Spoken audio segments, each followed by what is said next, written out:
¿Hasta dónde estás dispuesto a llegar por ser el mejor? Antonio Margarito lo tuvo todo: títulos, gloria, respeto y miedo. Sus rivales no querían estar frente a él. Sus puños eran como martillos, o al menos eso creíamos. Pero en el momento más alto de su carrera, lo descubrieron. Vendas manipuladas, endurecidas, casi como piedras envueltas en gasa. Y ese día, todo cambió. Su legado quedó manchado, su cuerpo quedó roto y su vida nunca volvió a ser la misma. Pasó de ser el guerrero más temido al hombre más odiado del boxeo y una vergüenza para muchos mexicanos. Antonio Margarito Montiel nació el 18 de marzo de 1978 en Tijuana, Baja California, México. Creció en un entorno marcado por la pobreza y la falta de oportunidades. Su infancia transcurrió en uno de los barrios más duros de Tijuana, donde la violencia, las pandillas y la lucha diaria por sobrevivir formaban parte del paisaje cotidiano. Desde pequeño, supo que la vida no le iba a regalar nada. La economía familiar era precaria y el futuro para un joven de su zona parecía limitado a trabajos mal pagados, adicciones o problemas con la ley. La calle era una escuela dura y para muchos de sus amigos de infancia, una condena sin salida. El boxeo apareció como su única vía de escape. Influenciado por su hermano mayor, Manuel Margarito, Antonio empezó a frecuentar los gimnasios locales. No tenía lujos, no había equipo profesional, ni entrenadores de renombre. Solo había sacos viejos, guantes desgastados y un ambiente cargado de sudor y esfuerzo. Pero eso bastó. A diferencia de otros peleadores que pasan años en el boxeo amateur, Margarito dio el salto directo al profesionalismo a una edad en la que muchos apenas están terminando la secundaria. Con solo 15 años, el 14 de enero de 1994, hizo su debut profesional en Tijuana frente a José Trujillo, a quien derrotó por decisión. Desde ese momento, su carrera fue todo menos sencilla. No tuvo el respaldo de grandes promotores.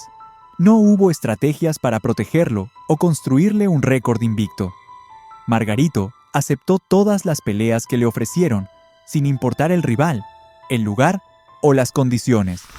Subía al ring contra hombres mucho más experimentados y físicamente más desarrollados que él.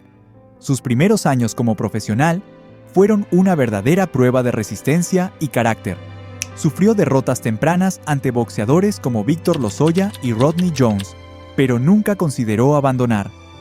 Cada caída fue una lección. Cada golpe recibido, un motivo más para endurecer su cuerpo y su mente. Su estilo de pelea empezó a definirse desde esos años duros. Presión constante, volumen de golpes y una capacidad casi inhumana para soportar castigo. Margarito no tenía una técnica depurada ni una velocidad impresionante, pero compensaba con agresividad, resistencia física y una determinación feroz. Se ganó rápidamente la reputación de ser un guerrero incómodo, de esos que no se rinden fácilmente. Sus rivales sabían que, para vencerlo, tendrían que estar dispuestos a ir al infierno y regresar. La vida en Tijuana lo había preparado para eso, para resistir, para aguantar, para no retroceder nunca. A mediados de los años 90, mientras otros peleadores de su generación eran llevados con cuidado por sus equipos de trabajo, Margarito seguía acumulando peleas duras, casi siempre en condiciones desfavorables. Peleaba en pequeñas arenas de México, en funciones donde los reflectores eran escasos y las bolsas de dinero todavía más. Pero a base de sacrificio, golpes y perseverancia, empezó a hacerse un nombre. El muchacho de Tijuana que peleaba sin descanso, sin importar el rival ni el daño que recibiera. Así se forjó Antonio Margarito, no con títulos ni victorias fáciles, sino a golpes, literalmente. Y esa resistencia, ese aguante desmedido, pronto lo llevarían a la élite del boxeo mundial. Pero lo que nadie sabía era que el precio que iba a pagar por llegar tan alto sería devastador. Después de años de batallas en arenas pequeñas y de ser visto como un simple peleador de relleno, Antonio Margarito empezó a llamar la atención en el circuito internacional. Su estilo, basado en la presión constante y la capacidad de absorber castigo, comenzó a dar frutos. Su récord mejoraba. Las victorias por nocaut se acumulaban. Y poco a poco, su nombre empezó a circular fuera de México. La gran oportunidad llegó en julio de 2002. Margarito enfrentó a Antonio Díaz por el título mundial welter de la Organización Mundial de Boxeo, OMB. No era el favorito. Muchos todavía lo consideraban un boxeador limitado, demasiado fácil de golpear y con poco futuro a largo plazo. Pero una vez más, la dureza de Margarito sorprendió a todos. Peleó como siempre, caminando hacia adelante, presionando sin descanso y soportando cada golpe que le lanzaron. En el 10º asalto, el árbitro detuvo la pelea. Margarito ganó por nocaut técnico y se coronó campeón mundial por primera vez en su carrera.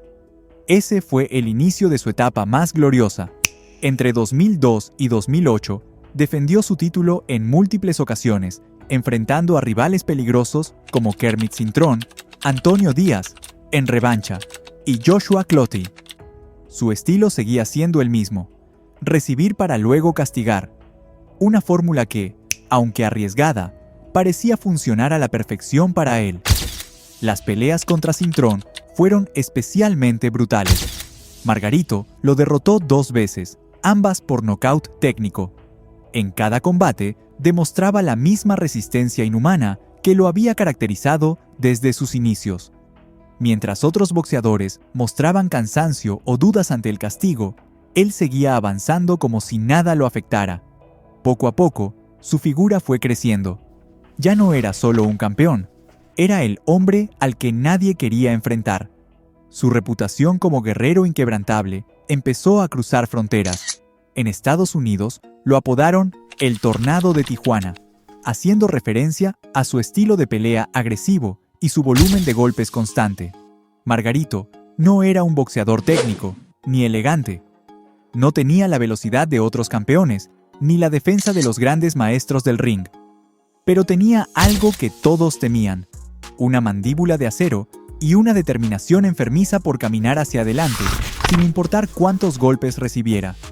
Su consagración definitiva llegó el 26 de julio de 2008. Esa noche, enfrentó a Miguel Cotto en el MGM Grand de Las Vegas por el título mundial welter de la Asociación Mundial de Boxeo, AMB. Cotto llegaba invicto, con 32 victorias y siendo considerado uno de los mejores libra por libra del mundo. El combate fue una guerra. Cotto dominó los primeros asaltos, usando su velocidad y precisión para castigar a Margarito una y otra vez. Pero como había pasado tantas veces antes, Margarito siguió avanzando.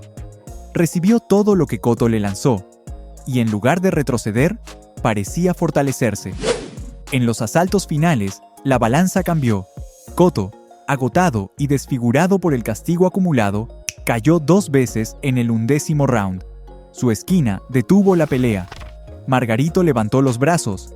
Se había convertido en leyenda. Esa noche fue el punto más alto de su carrera.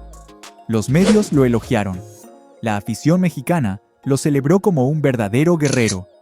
Su imagen quedó grabada como la del hombre que podía soportar lo imposible, el boxeador que nunca daba un paso atrás, el símbolo del boxeo a la mexicana.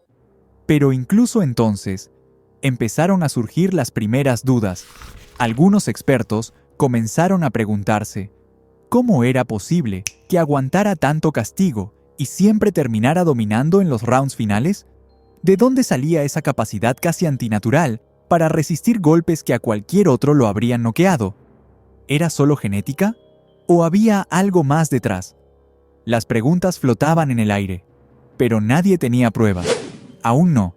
Lo único seguro es que mientras todos celebraban su gloria, Margarito estaba a punto de enfrentar el capítulo más oscuro de su vida: el escándalo de las vendas. La noche del 24 de enero de 2009, el Staples Center de Los Ángeles estaba repleto. La expectativa era enorme. Antonio Margarito llegaba como el campeón mundial welter de la AMB, con una reputación de guerrero indestructible. Venía de destruir, literalmente, a Miguel Cotto en su última pelea. Los fanáticos mexicanos estaban listos para una nueva guerra.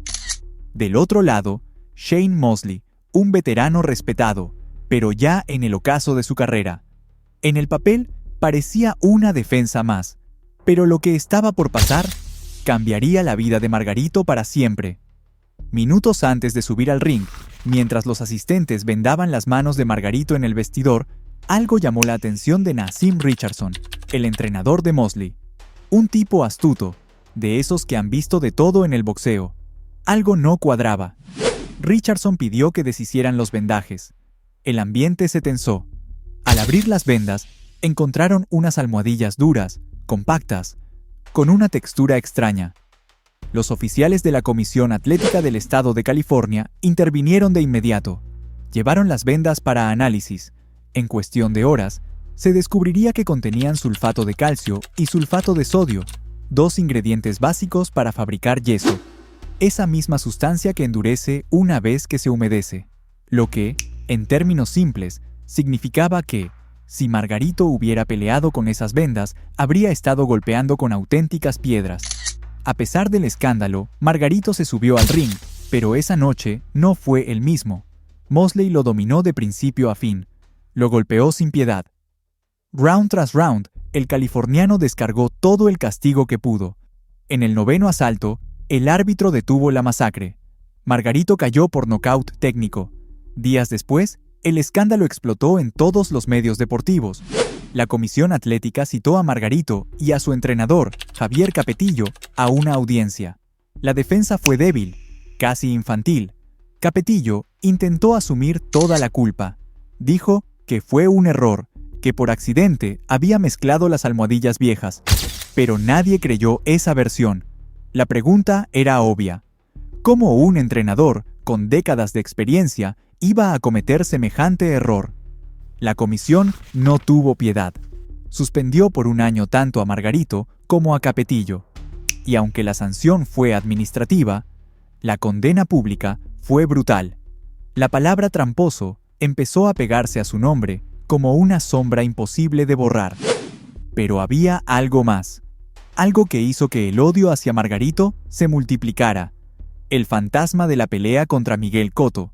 Los fans, los expertos y la prensa empezaron a preguntarse: si lo intentó contra Mosley, ¿lo hizo también contra Cotto? Las imágenes de aquella noche de 2008 volvieron a circular. Cotto, bañado en sangre, cayendo de rodillas en el 11º asalto, completamente destrozado. Muchos empezaron a ver esa pelea bajo una luz distinta. La sospecha creció. Las teorías se multiplicaron. Algunos decían que el daño que recibió Cotto solo podía explicarse si Margarito ya usaba las vendas endurecidas desde entonces. El propio Miguel Cotto no se quedó callado. En entrevistas posteriores, dejó claro que sentía que le habían robado esa pelea, que no había sido una derrota limpia, y aunque nunca hubo pruebas concluyentes de que Margarito usara vendas ilegales antes de la pelea con Mosley, la duda quedó sembrada para siempre. Margarito intentó defenderse en los medios. Juró que nunca supo lo que había en sus vendas, que confiaba ciegamente en su entrenador, pero la mayoría del mundo boxístico no le creyó. La lógica era simple. Un boxeador siente sus manos, sus guantes, el peso, la dureza. La gente pensaba, no hay manera de que no supiera. Su imagen pública cayó en picada. Los patrocinadores desaparecieron. La prensa deportiva lo despedazó. Canales de televisión, revistas y sitios especializados lo comenzaron a nombrar como uno de los mayores fraudes de la historia del boxeo moderno. Y mientras Margarito trataba de limpiar su nombre, mientras repetía en entrevistas que era inocente, la realidad era que el daño ya estaba hecho. Nadie quería pelear con él. La confianza del público estaba destruida. La Comisión Atlética de Nevada y otras comisiones empezaron a mirar con lupa cada movimiento suyo. El escándalo de las vendas no fue solo un capítulo oscuro, fue el principio del fin, un punto de quiebre, una línea que, una vez cruzada, no tenía regreso. Y mientras trataba de limpiar su nombre, lo que vino después fue aún más devastador. La suspensión por el escándalo de las vendas había terminado, pero Antonio Margarito ya no era el mismo. La mancha de la trampa lo perseguía a donde fuera.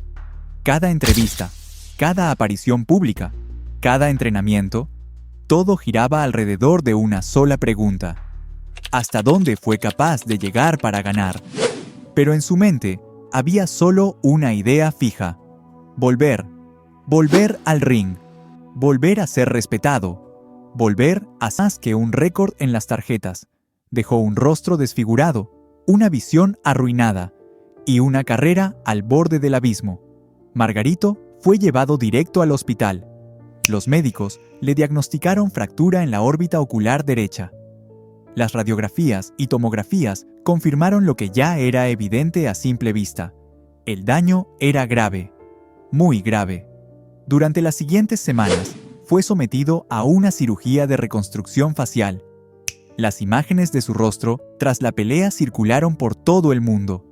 Ojos casi cerrados, pómulos inflamados, hematomas por todos lados. El hombre que antes parecía indestructible, ahora era solo una sombra, una víctima de su propio orgullo. Las secuelas de la paliza contra Pacquiao todavía estaban frescas. Antonio Margarito seguía con el rostro marcado y un ojo derecho que jamás volvería a ser el mismo. Pero en su mente había una sola obsesión: volver. No por el dinero, no por el público, sino por algo mucho más profundo, más personal. El fantasma de Miguel Cotto lo perseguía. Desde el escándalo de las vendas con yeso, Cotto había dejado claro que no perdonaba.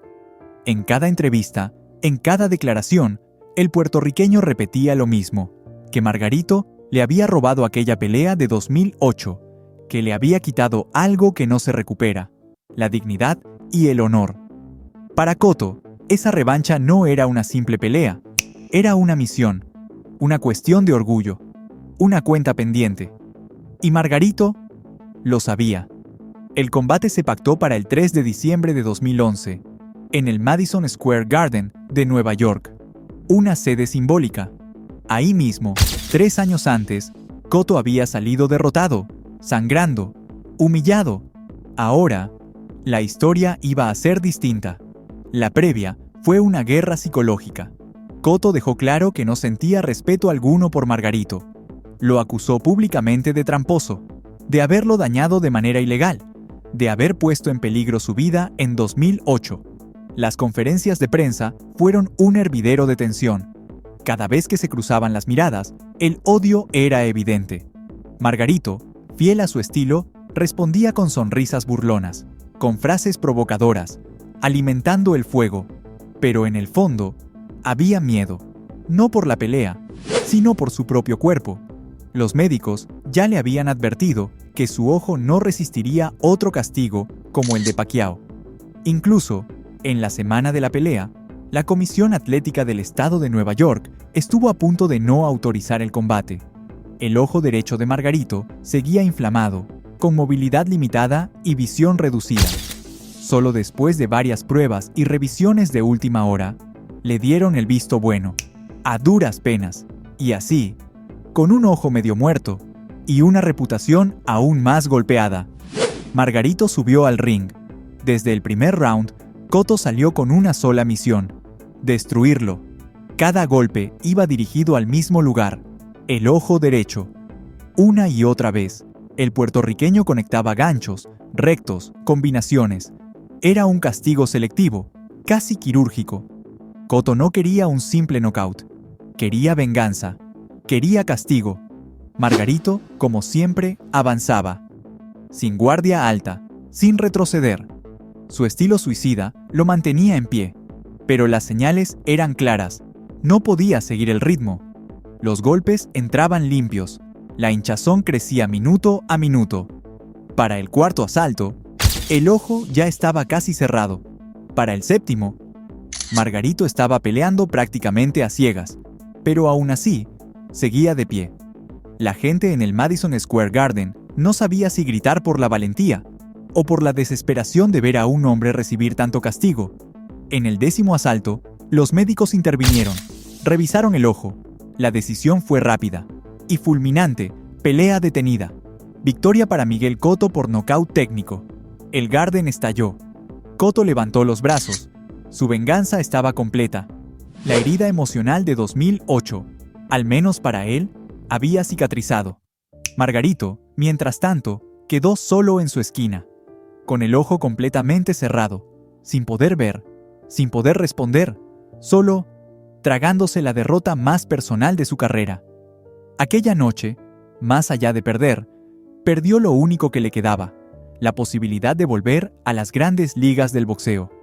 La Comisión de Nueva York dejó claro que, después de esa noche, difícilmente volverían a autorizarle otra pelea en el estado. Otras comisiones empezaron a ponerle trabas. Después de la derrota ante Miguel Cotto, el telón parecía haberse cerrado definitivamente para Antonio Margarito. Su cuerpo ya no respondía, su ojo derecho era prácticamente inservible y su licencia para pelear en grandes plazas estaba en el aire.